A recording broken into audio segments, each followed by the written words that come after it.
Continuing where I left off, Part 3, Chapter 1. In the year 1808, the Emperor Alexander went to Erfurt for another interview with the Emperor Napoleon, and the highest Petersburg society. There was much talk of the magnificence of this triumphal occasion. In 1809, the enmity between the world's two arbiters, as Napoleon and Alexander were called, was such that when Napoleon declared war on Austria, a Russian corps crossed the frontier in support of our former enemy Bonaparte against our former ally, the Emperor of Austria. And in the court circles, the possibility of a marriage between Napoleon and one of Alexander's sisters was spoken of. But besides considerations of foreign policy, the attention of Russian society was at that time directed with particular interest to the internal changes being effected in all departments of government. Meanwhile, life, real everyday life, with its essential concerns of health and sickness, toil and rest, and its intellectual preoccupations with thought, science, poetry, music, love, friendship, hatred, passions, went on as usual, independent of and apart from all potential reforms. Prince Andrei had spent 2 years in the country without once going away. All the projects Pierre had undertaken on his estates, continually shifting from one to another and never achieving any results, were carried out by Prince Andrei without ostentation or perceptible effort. He possessed to the highest degree a practical perseverance that Pierre lacked, and which, without fuss or exertion on his part, gave impetus to any enterprise. On one of his estates, the 300 serfs were converted to free agricultural workers. It was one of the first instances of the kind in Russia, and on others compulsory labor was replaced by quit rent. At Bogocharovo, a trained midwife was engaged at his expense to assist the peasant women in childbirth, and a priest was paid a salary to teach the children of the peasants and household serfs to read and write. Prince Andrei spent half his time at Bald Hills with his father and his son, who was still in the care of nurses, and the other half at his Bogocharovo cloister, as his father called his estate.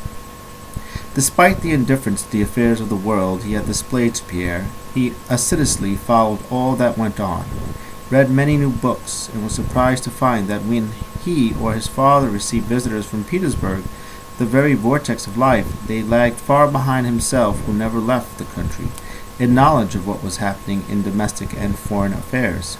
Besides being occupied with his states and reading a great variety of books, Prince Andrei was at that time engaged upon a critical survey of our last two unfortunate campaigns, and in drafting a plan for reforming our army rules and regulations. In the spring of 1809, Prince Andrei went to visit the Ryazan estates which his son, whose trustee he was, had inherited. Warmed by the spring sunshine, he sat in the calash looking at the new grass, the vernal leaves on the birch tree, and the first flecks of white spring clouds floating across the clear blue sky. He was not thinking of anything, but cheerfully and vivaciously looking about him. They crossed the ferry, where he had talked with Pierre the year before, drove through the muddy village past threshing floors, green fields of winter rye, downhill by a drift of snow still lying near the bridge, uphill along a clay road in which the rain had made runnels, by strips of stubble field, and a thicket touched here and there with green, then into a birch forest that extended along both sides of the road. It was almost hot in the forest, not even a breeze was felt. The birches, all spangled with sticky green leaves, did not stir, and lilac-colored flowers and the first blades of green grass were pushing up and lifting last year's leaves. Scattered here and there among the birches, the coarse evergreen of small fir trees was an unpleasant reminder of winter. The horses snorted as they entered the forest, and their coats began to glisten with sweat. The footman, Pyotr, made a remark to the coachman. The coachman assented, but apparently this was not enough for Pyotr. He turned around on the box to his master. "How mild is it, Your Excellency?" he said with a respectful smile. "What? Mild, Your Excellency." What is he talking about? Prince Andrei wondered. Oh, the spring, I suppose, he thought, looking about him on either side. Yes, everything is green already. And so early. The birches and the bird cherry and the alders too are all beginning to come out. But no sign of the oaks yet. Ah, yes, there's one. There's an oak. At the edge of the road stood an oak, probably 10 times the age of the birch trees that composed the forest. It was 10 times as thick and twice the height of any birch. It was a gigantic tree. Its girth doubled the span of a man's arm, and evidently some of its branches had long ago been broken off and its bark citrusized. With its huge, ungainly limbs sprawling unsymmetrically like gnarled arms and fingers, it stood, an ancient monster, wrathful and sardonic, among the smiling birches. This oak alone refused to yield to the season's spell, spurning both spring and sunshine. Spring and love and happiness, this oak seemed to say. Are you not weary of that same senseless, inane delusion? Always the same and always the illusion. There is no spring, no sunshine, no happiness. Look there at those stifled, lifeless fir trees, everlasting the same, and at me, bristling with fractured, exaggerated claws, growing wantonly out of my back and sides as they have grown. So I stand, and I put no faith in your hopes and illusions. Prince Andrei turned several times to look back at that oak as he drove through the forest, as if expecting something from it. There were flowers and grass on the oak too, but it stood immovable and dull among them, misshapen and grim as ever. Yes, that is oak. That oak is right, 1,000 times right, mused Prince Andrei. Let others, the young, be snared anew by that delusion. But we know life. Our life is over. A whole new sequence of thoughts, hopeless but ruefully satisfying, rose in Prince Andrei's soul in connection with the oak tree. He considered his life afresh, as it were, and arrived at the same hopeless but soothing conclusion as before, that it was not for him to begin anything anew, but that he must live out his life harming no one, disturbed by nothing, desiring nothing. Chapter 2. Prince Andrei was obliged to see the district marshal of the nobility in connection with the affairs of the Ryazin estate of which he was trustee. Count Ilya Andreyevich Rostov was the marshal, and in the middle of May Prince Andrei went to call on him. The hot season had set in. The woods were already in full leaf. It was dusty and so hot that driving near water made one want to bathe. Prince Andrei was driving up the avenue leading to the Rostovs' house at Otternu, dejected and preoccupied with the business about which he had to consult the marshal. Behind some trees on the right he heard merry, girlish cries, and suddenly saw a group of young girls running across the path of his calash. Ahead of the rest and coming toward him ran a dark-haired, slender, in fact strikingly slender, black-eyed girl in a yellow print dress with a white pocket handkerchief tied around her head, from under which escaped loose locks of hair. The girl was shouting something, but then realizing that he was a stranger ran back laughing without looking at him. Prince Andrei for some reason felt a sudden pang. The day was so lovely, the sun so bright, and everything around him so gay, yet that slender, pretty girl did not know or wish to know of his existence, and was content and happy in her own personal, and no doubt foolish, carefree, merry life. What is she so joyful about? What is she thinking of? Not of military regulations, not of arranging quit rent for the Razin serfs. What is she thinking of? Why is she so happy? Prince Andrei could not help wondering. In 1809, Count Ilya Andreyevich was living at Otternu just as he had lived in former years, that is, entertaining almost the whole province, with hunts, theatricals, diners, and music. He was delighted to see Prince Andrei, as he was to see any guest, and insisted on staying the night. Several times in the course of a tedious day, during which he was entertained by his elderly host and hostess and their most distinguished visitors, the Count's house was crowded on account of an approaching name-day. Bolkonsky found himself glancing at Natasha, who was laughing and enjoying herself among the younger members of the company, and each time asked himself, what is she thinking about? Why is she so joyful? That night, alone in the new surroundings, it was a long time before he could get to sleep. He read a while, then put out the candle, only to relit it. It was hot in the room, with the inside shutters closed. He was annoyed with that foolish old man, as he called Rostov, who had persuaded him to stay by declaring that the necessary documents had not yet arrived from town, and he was vexed with himself for staying. Prince Andrei got up and went to the window. As soon as he opened the shutters, the moon lit, as if it had been watchfully waiting for this, burst into the room.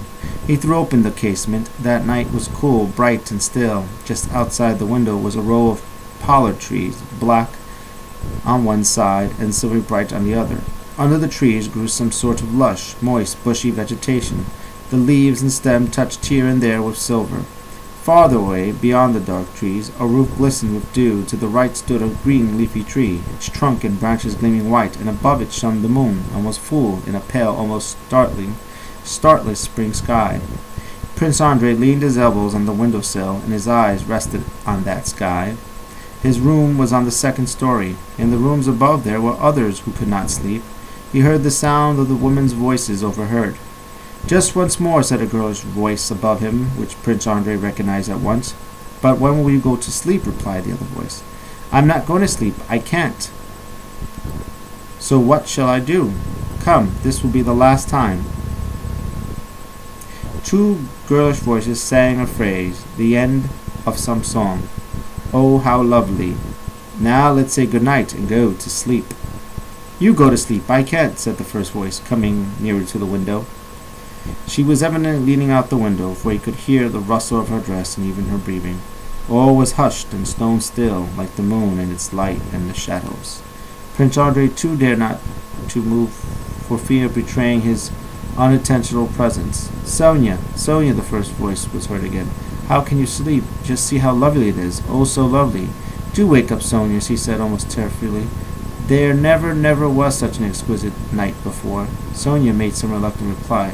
"Do come and see what a moon. Ah, how lovely. Come here, dearest darling. Do come here. There, you see. I could just squat down on my heels, like this, and put my arms around my knees, tight as tight can be, and fly away, like this. Take care, you fall." There were sounds of a scuffle, then Sonia's disapproving voice. "It's past 1 o'clock. Oh, you spoiled everything. All right, then go along." All was silent once more, but Prince Andrej knew she was still sitting there. From time to time he heard a soft rustle or a sigh.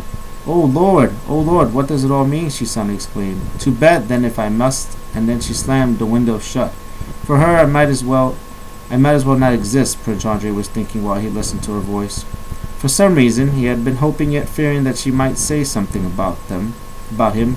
There she is again, as if on purpose, he thought, and in his soul there suddenly rose such an unexpected turmoil of youthful thoughts and hopes, contrary to the whole tenor of his life, that feeling incapable of explaining his condition to himself, he promptly fell asleep.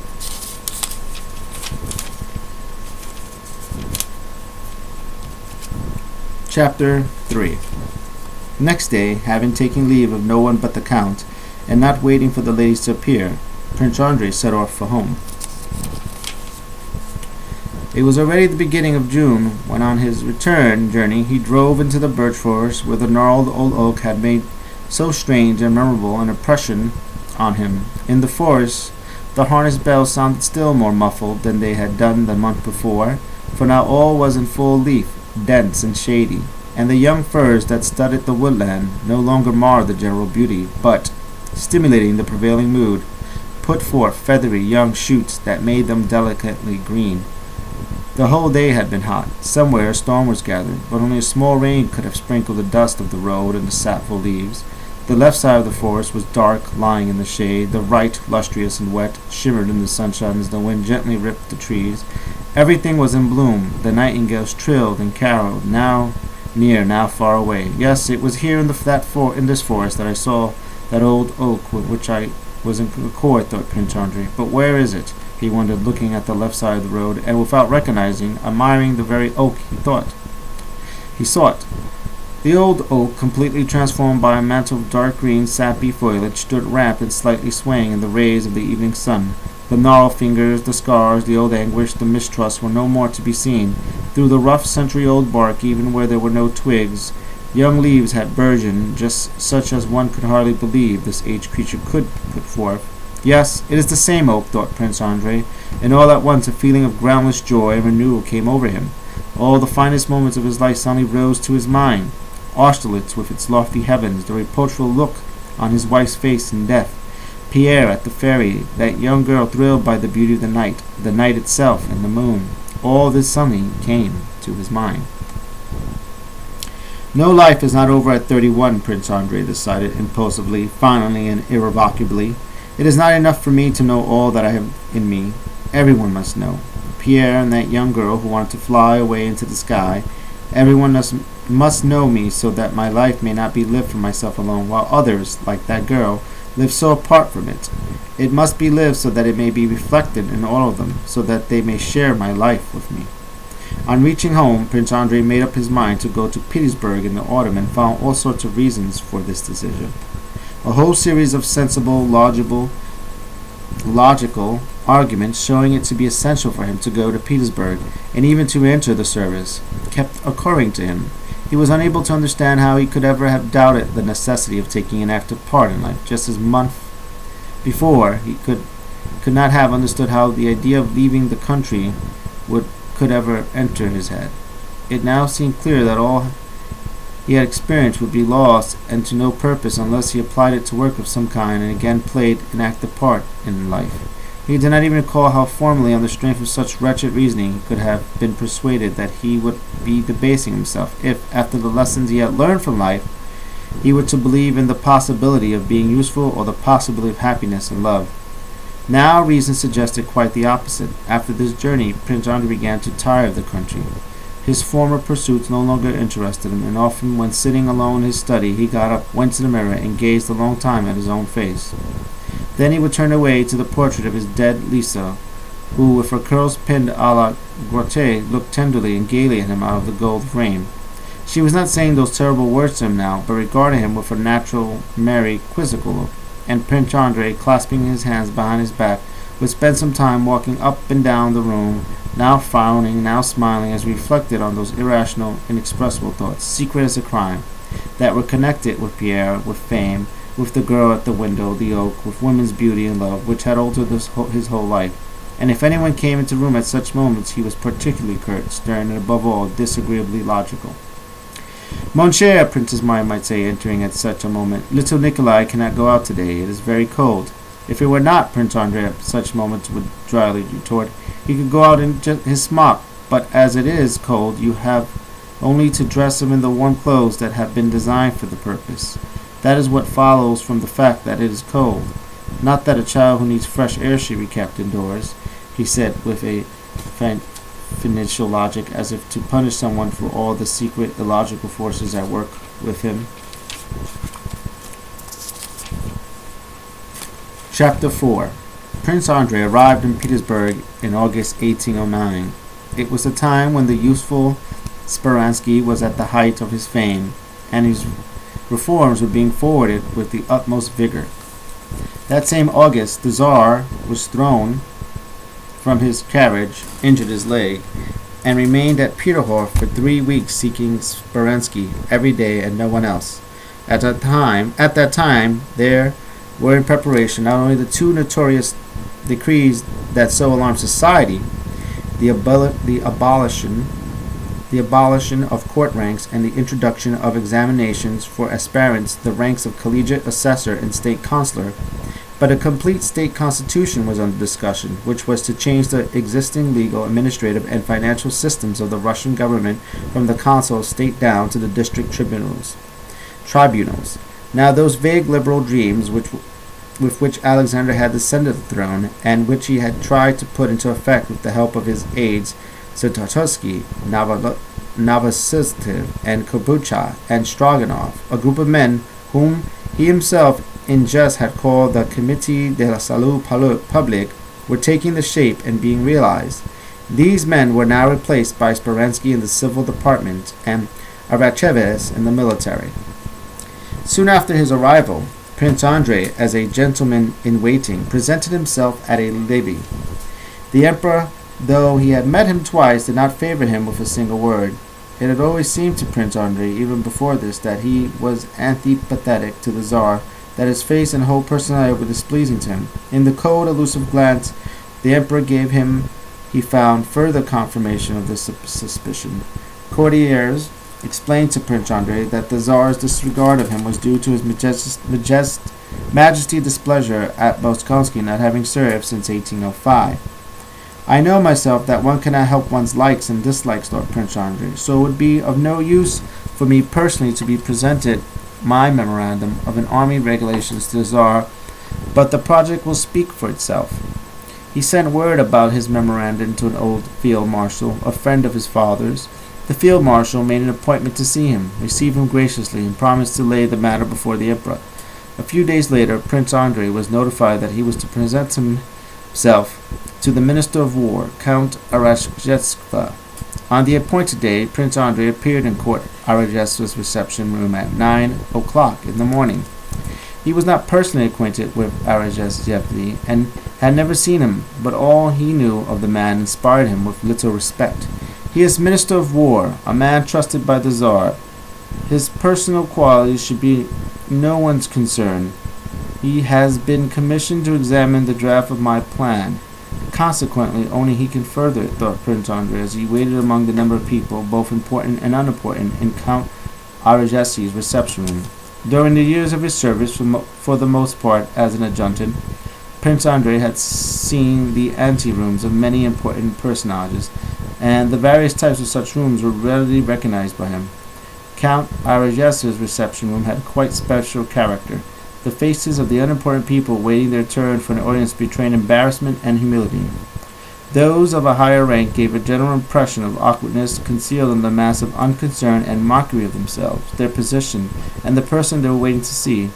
Some paced up and down, sunk in thought, others whispered and laughed together, and Prince Andrej heard his nickname, Strongman Andrej, and the words, "The old man is going to give it to us," referring to Count Arajevska.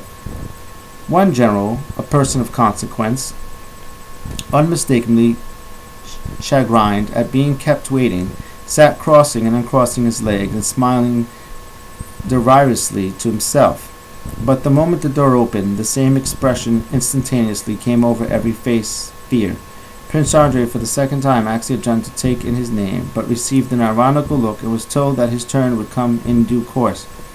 After several others had been shown in and out of the minister's room by the adjutant, an officer who struck Prince Andrej by his abject, intimidated air was admitted through that dread door.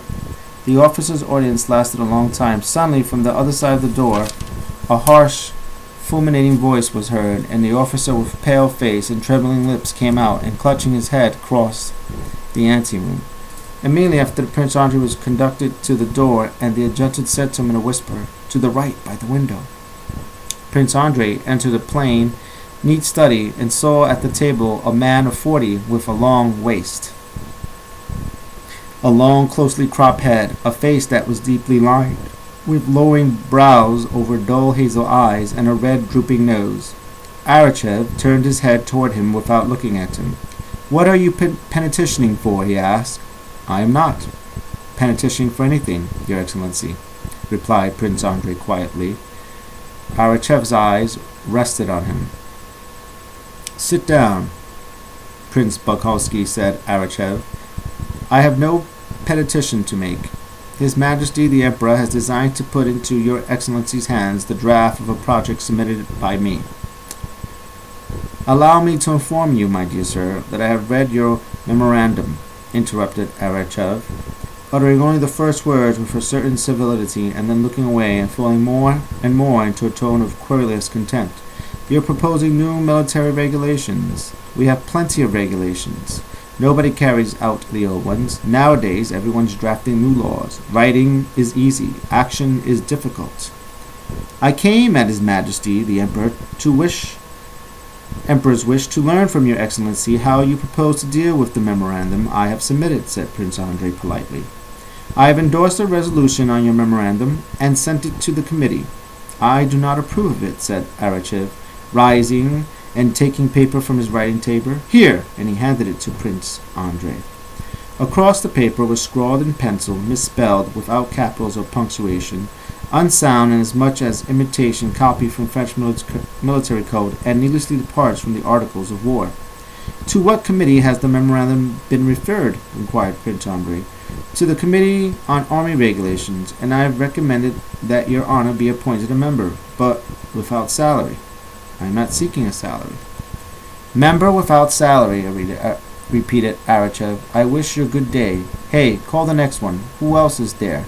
He shouted as he bowed to Prince Andrei. And I'm going to leave it off there. Thank you so much for watching. Please give it a thumbs up or a thumbs down. Leave a comment below or watch, subscribe, or do nothing. And I'll see you in the next video. Bye.